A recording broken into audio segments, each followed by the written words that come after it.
మనందరికీ కోర్టుల గురించి న్యాయ వ్యవస్థ గురించి కొన్ని అభిప్రాయాలు ఉంటాయి. కేసులు ఏళ్ల తరబడి నడుస్తాయని, తీర్పులు ఆలస్యమవుతాయని, వ్యవస్థ చాలా నెమ్మదిగా పనిచేస్తుందని తరచుగా వింటూ ఉంటాం. కానీ అదే వ్యవస్థలో ఒక న్యాయమూర్తి బదిలీ అయినప్పుడు మొత్తం న్యాయవాదుల సంఘం ఏకమై వద్దు, ఈ బదిలీని ఆపండి అని తీర్మానం చేస్తే అది చాలా అరుదుగా జరిగే విషయం. నిజంగా 2025 ఏప్రిల్ మేలో తెలంగాణ హైకోర్టు న్యాయమూర్తి జస్టిస్ కె సురేందర్ గారి విషయంలో సరిగ్గా ఇదే జరిగింది. వాళ్లంతా అంత తీవ్రంగా ఎందుకు స్పందించారు? కేవలం 3 ఏళ్ల పదవీకాలంలో ఒక న్యాయమూర్తి అంతటి గౌరవాన్ని, అభిమానాన్ని ఎలా సంపాదించుకోగలిగారు? ఇది ఒక రకమైన మిస్టరీ లాంటిది. ఆ మిస్టరీని ఛేదించే ప్రయత్నమే మన ముందున్న ఈ ఆధారం. జి. అనిల్ కిరణ్ కుమార్ గారు రాసిన the sacred journey of justice K Surender అనే పుస్తకం. ఈరోజు మనం ఈ పుస్తకంలోని అంశాల ఆధారంగా ఈ మిస్టరీని విడదీసి చూద్దాం. బాగుంది. ఇది కేవలం ఒక వ్యక్తి గురించిన కథ కాదు. అసలు ఒక ఆదర్శ న్యాయమూర్తి అంటే ఎవరు? న్యాయవాదులు, కక్షిదారులు ఒక జడ్జిలో వేటిని చూసి అంతగా గౌరవిస్తారు అనే ప్రశ్నలకు ఈ పుస్తకం సమాధానాలు వెతుకుతుంది. అంటే రచయిత ఉద్దేశం ప్రకారం ఇది కేవలం ఒక బయోగ్రఫీ కాదు, భవిష్యత్ తరాల న్యాయ నిపుణులకు ఒక కేస్ స్టడీ లాంటిది అన్నమాట. కరెక్ట్, సరిగ్గా అదే. సరే, మరి ఆ మిస్టరీని ఛేదించడానికి మన దగ్గరున్న మొదటి క్లూ ఏమిటి? ఈ అసాధారణ స్పందనకు వెనుకున్న కారణాలను ఒక్కొక్కటిగా బయటకు తీద్దాం. మొదటి క్లూ చాలా ఆశ్చర్యపరిచేది. ఆయన పనితీరుకు సంబంధించిన సంఖ్యలు. ఈ పుస్తకం ప్రకారం జస్టిస్ సురేందర్ తన 3 ఏళ్ల పదవీకాలంలో, అంటే సుమారు 651 పనిదినాల్లో 20,000 పైగా క్రిమినల్ కేసులను పరిష్కరించారు. ఒక నిమిషం, 20,000 కేసులా? అవును, 20,000 కేవలం 651 రోజుల్లోనా? అంటే లెక్క ప్రకారం రోజుకు సగటున 30 కేసులకు పైనే. ఇది నమ్మశక్యంగా లేదు. మామూలుగా మనం వినేదానికి ఈ సంఖ్యకు అసలు పొంతనే లేదు. అవును, ఆ సంఖ్య వినగానే ఎవరికైనా అదే అనుమానం వస్తుంది. రచయిత ఆ సంఖ్యలను ఇంకా వివరంగా చెప్పారు. ఎలా? ఆ 20,000 కేసుల్లో దాదాపు 1900 క్రిమినల్ అప్పీళ్లున్నాయి. క్రిమినల్ అప్పీళ్లు అంటే చాలా సమయం తీసుకుంటాయి కదా? ఖచ్చితంగా. అవి చాలా సంక్లిష్టంగా ఉంటాయి. ఫైళ్లు 100 పేజీల్లో ఉంటాయి. వాదనలు గంటల తరబడి సాగుతాయి. అలాంటివి 1900 పరిష్కరించడం అంటే మాటలు కాదు. ఇంకా 16,000 క్రిమినల్ పిటిషన్లు, 1,500 క్రిమినల్ రివిజన్ కేసులు. వావ్! ఈ నంబర్లకు కొంచెం సందర్భం ఇస్తే వాటి ప్రాముఖ్యత ఇంకా బాగా అర్థమవుతుంది.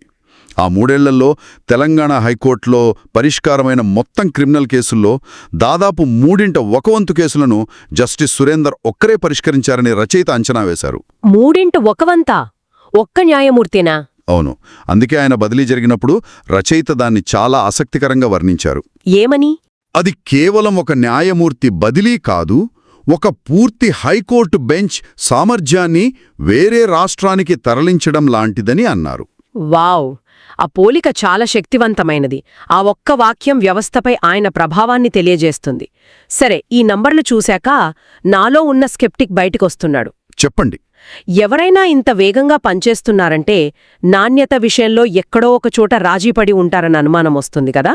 వేగం కోసం నాణ్యతను పనంగా పెట్టారా? దీని గురించి పుస్తకంలో ఏమైనా ఉందా? ఇది చాలా సహజమైన ప్రశ్న. పుస్తకం సరిగ్గా ఇదే అంశాన్ని ప్రస్తావించింది.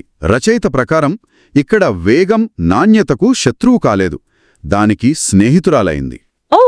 తీర్పులను సకాలంలో ఇవ్వడమనేది న్యాయ సమగ్రతకు ఒక ముఖ్యమైన గుర్తు అని రచయిత అంటారు. ఆయన కేసుల నాణ్యతకు 2 ఉదాహరణలు ఇస్తారు. మొదటిది తీర్పులు వెలువరించే సమయం. ఓకే. దాదాపు 90% కేసుల్లో వాదనలు ముగిసిన వెంటనే ఆయన కోర్టు హాల్లోనే సిబ్బందికి తీర్పును డిక్టేట్ చేసేవారట, అక్కడికక్కడే. ఇక కొన్ని సంక్లిష్టమైన కేసుల్లో తీర్పును రిజర్వ్ చేసినా సాధారణంగా వారంలోపే ఇచ్చేవారట. వారంలోపేనా? అవును. అత్యంత అరుదైన సందర్భాల్లో మాత్రమే 15 రోజుల కంటే ఎక్కువ సమయం పట్టేది. ఇక్కడ మరో ముఖ్యమైన విషయం ఉంది. ఆయన రిజర్వ్ చేసిన తీర్పులను ఏ క్రమంలో విన్నారో అదే కాలక్రమానుసారంగా, అంటే క్రానలాజికల్గా ప్రకటించేవారు. ఇది చిన్న విషయంగా అనిపించినా ఆయన పారదర్శకతకు, క్రమశిక్షణకు ఇది పెద్ద నిదర్శనం. కరెక్ట్. ఏ కేసుకు అనవసర ప్రాధాన్యత ఇవ్వడం లేదని చెప్పకనే చెబుతోంది. మరి రెండో ఉదాహరణ ఏమిటి? రెండోది ఆయన తీర్పులు రాసే విధానం. రచయిత దాన్ని సర్జికల్ ప్రెసిషన్తో పోల్చారు. Surgical precision. అంటే ఒక సర్జన్ అనవసరమైన కోతలు లేకుండా నేరుగా సమస్య ఉన్న చోట ఎంత ఖచ్చితంగా ఆపరేషన్ చేస్తాడో అలాగే ఆయన తీర్పులు కూడా అనవసరమైన విశ్లేషణలు పొడవైన ఉపోద్ఘాతాలు లేకుండా సూటిగా స్పష్టంగా ఉండేవట. ప్రతి తీర్పును ఆయనే స్వయంగా రాసుకునేవారని కూడా పుస్తకంలో ఉంది. అవును. పుస్తకంలో ఫలిత భాగం అంటే రిజల్ట్ పోర్షన్ గురించి ప్రత్యేకంగా ప్రస్తావించారు. ఆ మాట వినడానికి కొంచెం టెక్నికల్గా ఉంది. అసలు దాని అర్థమేమిటి? ఆ ఫలిత భాగం స్పష్టంగా ఉండటం వల్ల ఆచరణలో ఎలాంటి ప్రయోజనం ఉంటుంది? అంటే అది స్పష్టంగా లేకపోతే ఏం జరుగుతుంది? మంచి ప్రశ్న. తీర్పులోని ఫలిత భాగం అంటే ఆ తీర్పు సారాంశం, అంటే కోర్టు ఏమి చేయమని ఆదేశిస్తోంది అనేది. ఓకే. ఉదాహరణకు ఒక వ్యక్తిని నిర్దోషిగా విడుదల చేయమనా, లేక పోలీసులకు ఫలానా చర్య తీసుకోమని చెప్పడమా, లేక బెయిల్ మంజూరు చేయడమా అనేది. ఈ భాగం గందరగోళంగా ఉంటే కింది స్థాయి అధికారులు, పోలీసులు దాన్ని సరిగ్గా అర్థం చేసుకోలేరు. అవును, తీర్పును అమలు చేయడంలో జాప్యం జరుగుతుంది. జాప్యం జరగడమే కాదు, తప్పుగా అమలు చేసే ప్రమాదం కూడా ఉంటుంది. జస్టిస్ సురేందర్ తీర్పుల్లో ఈ భాగం చాలా స్పష్టంగా, ఎలాంటి అస్పష్టతకు తావులేకుండా ఉండేదని రచయిత వివరించారు. దీనివల్ల ఆయన ఆదేశాలు వేగంగా ఖచ్చితంగా అమలయ్యేవన్నమాట. సరిగ్గా అదే. అర్థమైంది. అంటే ఆయన పని కేవలం తీర్పు చెప్పడంతోనే అయిపోలేదు, అది సరిగ్గా అమలయ్యేలా చూడ్డంలో కూడా ఆయన శ్రద్ధ తీసుకునేవారు. ఇంత ఖచ్చితత్వం, క్రమశిక్షణ వెనుక ఎలాంటి జీవనశైలి ఉండుంటుంది? ఉదయం 3:30 గంటలకే ఆయన రోజు మొదలవుతుందని కూడా పుస్తకంలో ఉంది. అవును. 3:30 గంటలకి. మనలో చాలా మంది అప్పుడు మూడోసారి అలారం స్నూజ్ చేస్తుంటాం. ఆ స్థాయి క్రమశిక్షణ గురించి ఆశ్చర్యంగా ఉంది. నిజమే. ఆ క్రమశిక్షణే ఆయన పనిలో ప్రతిఫలించింది. కోర్టు సమయం ఉదయం 10:30కైతే ఆయన అంతకు చాలా ముందే కేసు ఫైళ్లన్నీ క్షుణ్ణంగా చదివి పూర్తి సన్నద్ధతతో కోర్టుకు వచ్చేవారు. దీనివల్ల కోర్టులో సమయం వృధా అయ్యేది కాదు. అసలే అయ్యేది కాదు. లాయర్లు చెప్పే ప్రతి పాయింట్ ఆయనకు ముందే తెలిసుండేది. సరే, ఇప్పటివరకు మనం చూసినవి అసాధారణమైన వేగం, దానికి తగ్గ నాణ్యత, ఇవి ఒక సమర్థవంతమైన న్యాయమూర్తి లక్షణాలు. కానీ న్యాయవాదులు అంతగా అభిమానించారంటే కేవలం సామర్థ్యం మాత్రమే సరిపోదు కదా. ఆయన న్యాయ తత్వశాస్త్రం అంటే ఆయన ఆలోచన విధానం ఎలా ఉండేది? ముఖ్యంగా శిక్షలు విధించే విషయంలో ఆయన వైఖరి ఎలా ఉండేది? ఇప్పుడు మనం మిస్టరీలోని మరో లోతైన పొరను చూస్తున్నాం. పుస్తకంలో రచయిత చెప్పిన ఒక మాట నన్ను చాలా ఆకట్టుకుంది. ఏమిటది? శిక్ష విధించే సమయంలో న్యాయమూర్తి పాత్ర ఒక చట్ట సాంకేతిక నిపుణుడి నుండి నైతిక తత్వవేత్తగా మారుతుంది అంటారు. వావ్! ఇది చాలా లోతైన పరిశీలన. ఎందుకంటే శిక్ష విధించడం అనేది కేవలం చట్టంలోని సెక్షన్లను అన్వయించడం కాదు. అది ఒక వ్యక్తి జీవితాన్ని, సమాజాన్ని ప్రభావితం చేసే ఒక నైతిక నిర్ణయం. నైతిక తత్వవేత్త అనే పదం వినడానికి చాలా శక్తివంతంగా ఉంది. కానీ ఆచరణలో అది ప్రమాదకరంగా మారే అవకాశం లేదా? ఒక న్యాయమూర్తి వ్యక్తిగత నైతికత, వారి సొంత అభిప్రాయాలు తీర్పులో చొరబడే ప్రమాదం ఉండదా? చట్టానికి కట్టుబడి ఉండటానికి, నైతిక తత్వవేత్తగా వ్యవహరించటానికి మధ్య గీతెక్కడ గీయాలి? చాలా ముఖ్యమైన సందేహం. ఈ పుస్తకం ప్రకారం జస్టిస్ సురేందర్ ఈ విషయంలో ఒక అద్భుతమైన సమతుల్యతను పాటించారు.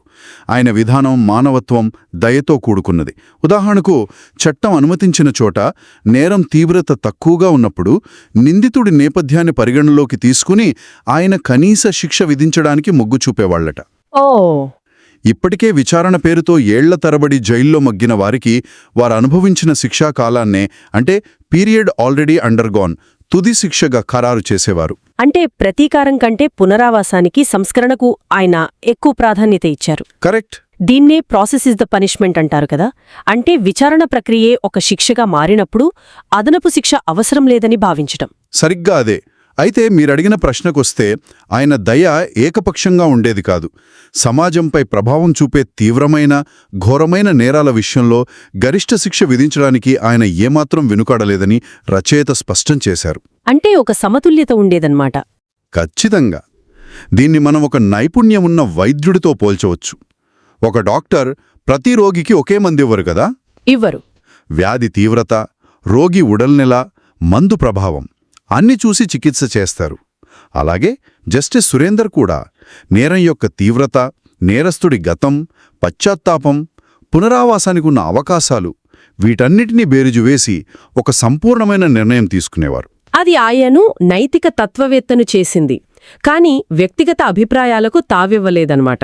సరిగ్గా. ఓకే. ఇప్పుడు చిత్రం స్పష్టంగా కనిపిస్తోంది. అపారమైన సామర్థ్యం, మానవతా దృక్పథంతో కూడిన న్యాయచింతన. ఇక మూడో అంశం ఆయన వ్యక్తిత్వం. కోర్టు హాల్లో ఆయన ఎలా ఉండేవారు? న్యాయవాదులతో ఆయన ప్రవర్తన ఎలా ఉండేది? ఎందుకంటే ఆయన్ని అంతగా అభిమానించింది వారే కదా. అవును, ఈ పుస్తకంలో దీనికోసం ఒక అధ్యాయాన్నే కేటాయించారు. ఆయన కోర్టు హాల్ ప్రవర్తనకు కొన్ని కీలక లక్షణాలను రచయిత పేర్కొన్నారు. మొదటిది సమయపాలన. సమయపాలన. ఉదయం సరిగ్గా 10:30 గంటలకు ఆయన కోర్టులోకి అడుగుపెట్టేవారు. ఒక్క నిమిషం కూడా ఆలస్యం అయ్యేది కాదట. నిజమే. సమయపాలన వృత్తి పట్ల ఉన్న నిబద్ధతకు మొదటి గుర్తు. ఇది చిన్న విషయంగా అనిపించినా న్యాయ ప్రక్రియ పట్ల, అక్కడున్న లాయర్ల సమయం పట్ల ఆయనకున్న గౌరవాన్ని ఇది చూపిస్తుంది. ఇక రెండోది ఆయన ఓపిక. ఓపిక. అవును, ప్రతి లాయర్ వాదనను వారు జూనియర్ అయినా సీనియర్ అయినా ఎంతో శ్రద్ధగా వినేవారట.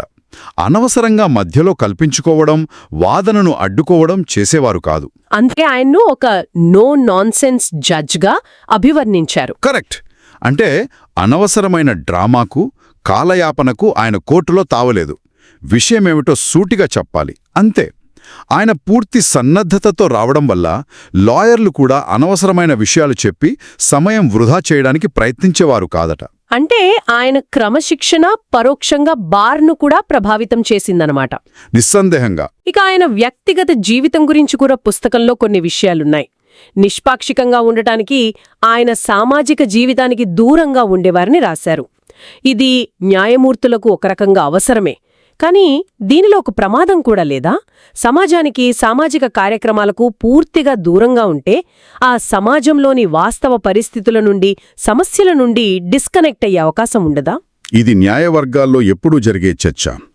నిష్పాక్షికతకు, సామాజిక అవగాహనకు మధ్య సమతుల్యత ఎలా సాధించాలి అనేది పెద్ద ప్రశ్న. ఈ పుస్తకం ప్రకారం జస్టిస్ సురేందర్ న్యాయమూర్తి పదవిని కేవలం ఒక ఉద్యోగంగా కాకుండా త్యాగం అవసరమయ్యే ఒక పవిత్రమైన మార్గంగా భావించారు. పవిత్రమైన మార్గం. అవును, ఆయన దృష్టిలో నిష్పాక్షికతకు ఏ చిన్న మచ్చ కూడా అంటకూడదు. అందుకే ఆయన బంధుమిత్రులకు, సామాజిక కార్యక్రమాలకు దూరంగా ఉండి ఒక రకమైన ఏకాంతాన్ని ఎంచుకున్నారు. ఇది ఆయన వ్యక్తిగత నిబద్ధతను తెలియచేస్తుంది. మీరు చెప్పినట్లు దీనిలో మరో కోణం కూడా ఉంది. కానీ ఆయన విషయంలో ఈ ఏకాంతం ఆయన తీర్పులోని మానవత్వాన్ని ఏమాత్రం తగ్గించలేదని స్పష్టమవుతోంది. అంటే వృత్తి ధర్మానికి ఆయన అత్యంత ప్రాధాన్యత ఇచ్చారు. అంతేకాదు, ఆయన తన కింది సిబ్బంది పట్ల కూడా ఎంతో గౌరవంగా, దయతో ప్రవర్తించేవారని రచయిత పేర్కొన్నారు. నాతో పనిచేసేవారు సంతోషంగా పనిచేయాలి, బలవంతంగా కాదు అని ఆయన నమ్మేవారట. ఇది ఒక నాయకుడికి ఉండాల్సిన ముఖ్య లక్షణం. అవును, తన మీద తాను ఎంత కఠినమైన క్రమశిక్షణను విధించుకున్నప్పటికీ తన బృందంపై మాత్రం అనవసరమైన ఒత్తిడిని మోపలేదు. మొత్తం మీద చూస్తే మన మిస్టరీకి సమాధానాలు దొరుకుతున్నట్టున్నాయి. అసాధారణమైన పనితీరు, కఠోరమైన క్రమశిక్షణ, మానవతా దృక్పథం, నిష్పాక్షికత, అందరి పట్ల గౌరవం, ఈ లక్షణాలన్నీ కలిసినప్పుడు ఒక న్యాయమూర్తిపై అంతటి అభిమానం కలగడంలో ఆశ్చర్యం లేదు. నిజమే. ఆయన బదిలీ అనేది కేవలం ఒక పరిపాలనా నిర్ణయంగా కాకుండా ఒక యువ హైకోర్టుకు తీరని లోటుగా, ఒక ఆదర్శాన్ని కోల్పోతున్నామనే భావనగా అక్కడి న్యాయవాద సమాజం భావించి ఉంటుంది. ఖచ్చితంగా. పుస్తకం ముగింపు కూడా ఇదే అభిప్రాయాన్ని వ్యక్తం చేస్తోంది. ఆయన మళ్లీ తెలంగాణ హైకోర్టుకు తిరిగి వస్తారని ఆశిస్తున్నట్లు రచయిత పేర్కొన్నారు. అయితే ఇది కేవలం ఒక వ్యక్తి గురించిన విషయం కాదు. ఈ పుస్తకం మన న్యాయ వ్యవస్థ ముందు ఒక పెద్ద ప్రశ్ననుంచుతోంది. అదేమిటి? ఒక న్యాయమూర్తిలో మనం వేటిని విలువైనవిగా పరిగణించాలి? కేవలం అపారమైన చట్ట పరిజ్ఞానం ఉంటే సరిపోతుందా? లేక ఈ పుస్తకంలో వర్ణించినట్లు క్రమశిక్షణ, సమగ్రత, సామర్థ్యం, మానవత్వం కూడా అంతే ముఖ్యమా?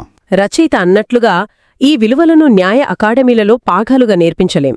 ఇలాంటి ఆదర్శప్రాయులైన వ్యక్తులను చూసినప్పుడే స్ఫూర్తి కలుగుతుంది. అవును, ఇది మనల్ని ఒక ఆలోచనతో వదిలివేస్తోంది. నిరంతరం విమర్శలకు, నెమ్మదిగా పనిచేస్తుందనే ఆరోపణలకు గురయ్యే మన న్యాయ వ్యవస్థలో జస్టిస్ సురేందర్ లాంటి సూత్రాలకు సజీవ రూపాలైన వారున్నప్పుడు వారి పనితీరును ఒక వ్యక్తిగత ప్రతిభగా మాత్రమే చూడకుండా దాని నుండి మన వ్యవస్థ సంస్థాగతంగా ఎలా నేర్చుకోవాలి? కరెక్ట్.